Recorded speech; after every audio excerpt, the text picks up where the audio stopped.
Magical buffalo. एक गांव में किशन और कन्हैया नाम के दो चोर थे। कन्हैया शराबी था।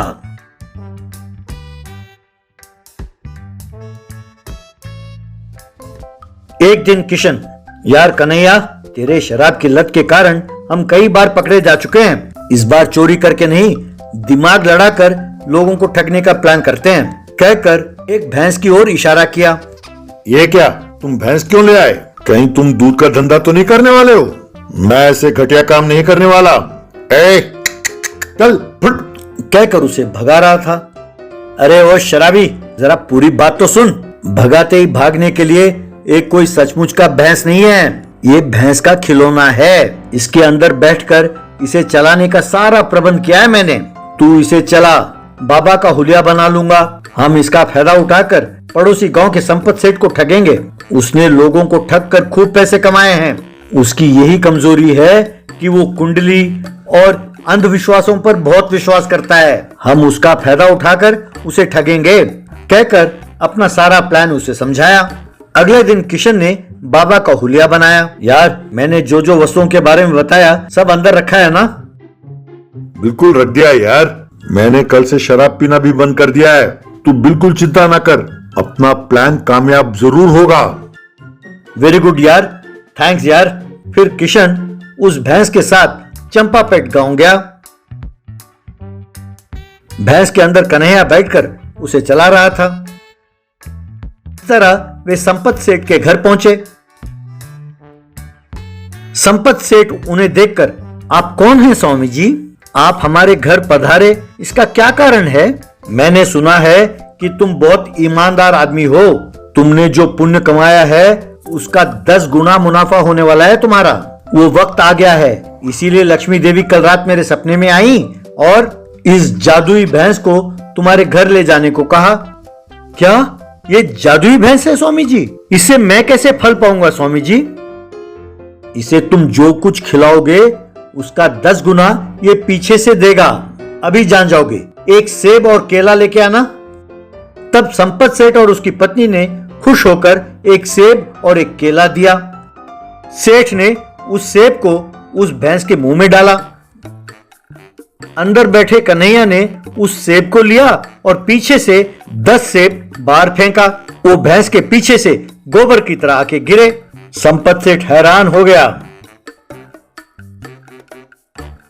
बाद में उसकी पत्नी ने केले खिलाए। अंदर बैठे कन्हैया ने पीछे की तरफ से बाहर 10 केले फेंके। ये देखकर वो बहुत खुश हो गई।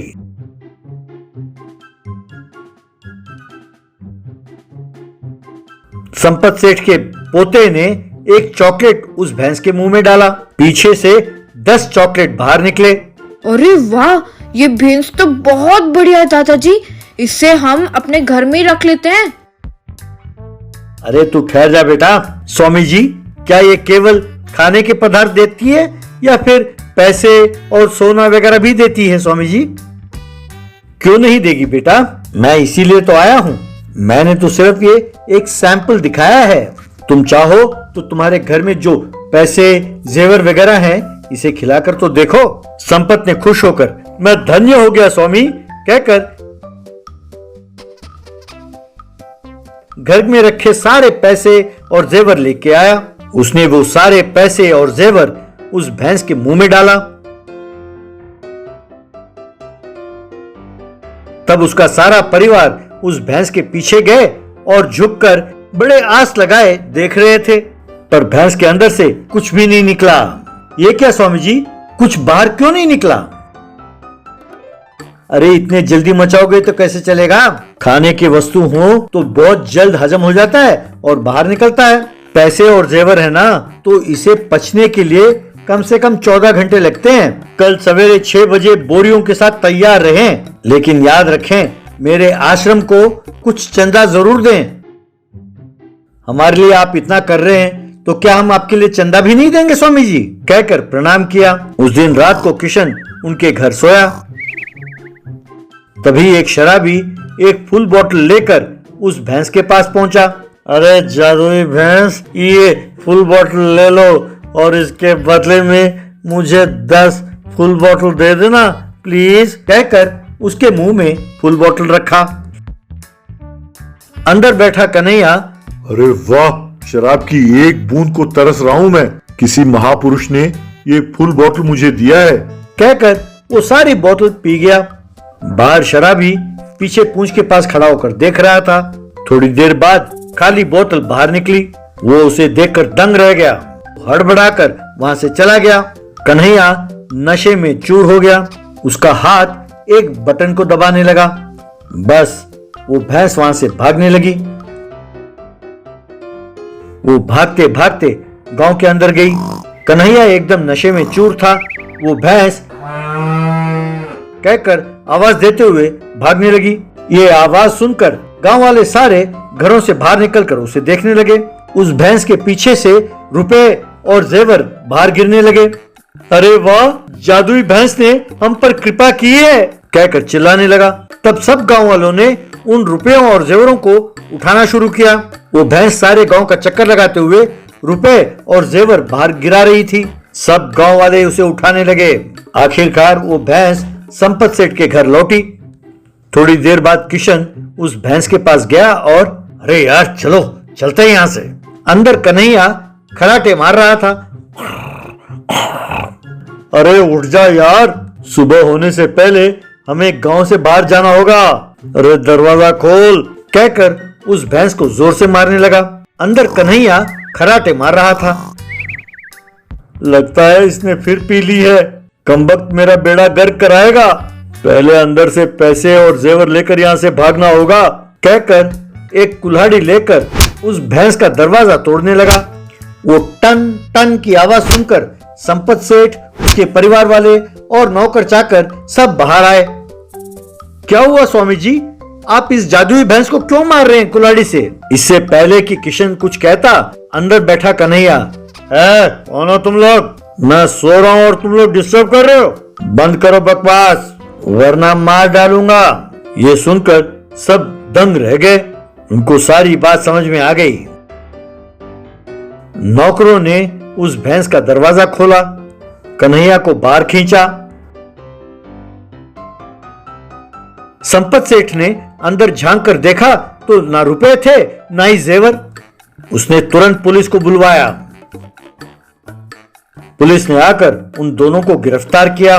पुलिस स्टेशन में कन्हैया को पुलिस ने कई बार पूछताछ की, पर वो हर बार यही कहता था, मुझे नहीं मालूम सर, उन रुपयों और जेवर का क्या हुआ, सचमुच मुझे नहीं मालूम, कहकर हाथ जोड़ने लगा। पर गांव वाले उस जादुई भैंस की तस्वीर को हार पहनाकर हर रोज उसकी पूजा करने लगे। मिनी कार रॉकेट पटाखा रेस।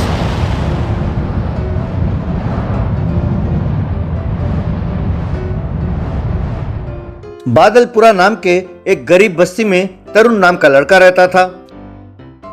तरुण के पिताजी का नाम तुकाराम था।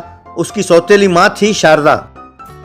शारदा तरुण को स्कूल नहीं भेजती थी पढ़ने के लिए, वो हर रोज उसे काम पर भेजती थी। तुकाराम दुखी तो होता था पर कुछ कहता नहीं था। तरुण हर रोज काम पर जाते हुए स्कूल के पास रुकता था और स्कूल के अंदर बच्चों को पढ़ता हुआ देखकर बहुत दुखी होता था। दिन भर वो मजदूरी करता था और शाम को पैसे ले जाकर अपने माँ को दे देता। एक दिन जब तरुण काम के लिए जा रहा था और स्कूल के सामने से गुजर रहा था तो उसने देखा कि वहाँ पर बच्चे रिमोट कंट्रोल की गाड़ियों के साथ खेल रहे थे। तरुण बस उन्हें देखता ही रह गया। ये देखकर दर्शन नाम का लड़का उसके पास आया। क्यों, तुम्हें भी इसके साथ खेलने का दिल कर रहा है? हाँ, मेरा भी दिल करता है कि इस जादुई खिलौने के साथ खेलूं। तब दर्शन मुस्कुराया। इसमें कोई जादू वादू नहीं है, इसे रिमोट कंट्रोल से चलाते हैं। इसमें जो बटन है उन्हें दबाए तो कार को सिग्नल पहुंचता है और वो दाएं बाएं घूमता रहता है। इस तरह वो चलता रहता है अपने आप। तुम पढ़ते हो ना, इसीलिए तुम्हारी समझ में ये सब कुछ आता है। मुझ जैसे अनपढ़ को ये सब कैसे पता चलेगा, इसीलिए मैंने सोचा कि ये जादुई कार है। तो फिर तुम पढ़ाई क्यों नहीं करते? क्या तुम्हें पढ़ना पसंद नहीं है? पसंद क्यों नहीं है, पर हमारे पास स्कूल में भर्ती करने के लिए, फीस भरने के लिए, किताबें खरीदने के लिए पैसे नहीं है ना, इसीलिए माँ मुझे स्कूल नहीं भेजती। खाली ना बैठूं इसीलिए मुझे मजदूरी करने के लिए कहती है। हम जैसे गरीबों की ऐसी किस्मत का। मैं चलता हूँ। ये सुनकर दर्शन बहुत दुखी हुआ। कोई बात नहीं, लो ये रिमोट कार के साथ खेल लो। तरुण खुशी खुशी उस रिमोट कार के साथ खेलने लगा। यूं खेलते खेलते 2 घंटे बीत गए। उस दिन शाम को जब तरुण ने शारदा को पैसे दिए, वो देखकर शारदा, क्यों रे, इसमें 50 रुपए कम है, यानी तुमने 2 घंटे काम नहीं किया। तुमने उन 2 घंटों में क्या किया बताओ। वो माँ, वो स्कूल के सामने बच्चों के साथ। यूं कह ही रहा था कि शारदा ने तरुण को खींच के एक थप्पड़ मारा। क्या कहा? स्कूल? रे कमबख्त, अब तुझे स्कूल जाना ही बाकी रह गया था। यहाँ खाने के लाने पड़े हैं, तो ऐसे में स्कूल जाने के पैसे कहाँ से आएंगे? इसीलिए पढ़ाई वढ़ाई छोड़ो और चुपचाप काम करो, समझे? हाँ माँ। एक दिन तरुण काम पर जा रहा था कि उसने देखा कि दर्शन एक जगह बड़ा उदास सा बैठा था। तरुण उसके पास गया। क्या हुआ दर्शन, तुम यूँ चिंतित क्यों बैठे हो? बात क्या है? अब 1 घंटे में मिनी कार रेस होने वाला है। इस रेस का आयोजन हम अमीर बच्चों के लिए हमारे धनवान माँ बाप करते हैं। उसमें वो बहुत गर्व महसूस करते हैं। जीतने वाले लड़के को 2 लाख रुपए इनाम देते हैं। अरे इनाम की बात को तो रहने दो, मेरे पिताजी ने सबको जाके ढींगे मारी हैं कि इस साल मैं जीतूंगा ये रेस, और उसके लिए उन्होंने मुझे इम्पोर्टेड रिमोट कार खरीद कर दिया। लेकिन आज सवेरे से ये कार काम ही नहीं कर रहा है ठीक से। बहुत कोशिश किया पर ये तेजी नहीं चलता। समझ में ही नहीं आता कि क्या करूं मैं अब। तरुण थोड़ी देर सोचने लगा। फिर तरुण, उस रेस में कोई खास रूल्स नहीं है ना? कार कैसे भी हो सकता है ना? हाँ हो तो सकता है, क्यों? तो ठीक है, तुम मुझे 1000 रुपए दो, मैं 1 घंटे में जहाँ रेस हो रहा है वहाँ पहुँचता हूँ। तुम अपनी कार के साथ तैयार रहना। दर्शन के कुछ समझ में नहीं आया, लेकिन उसने तरुण को पैसे दिए। मिनी कार रेस प्रारंभ होने वाला था। दर्शन बहुत टेंशन में तरुण का इंतजार कर रहा था।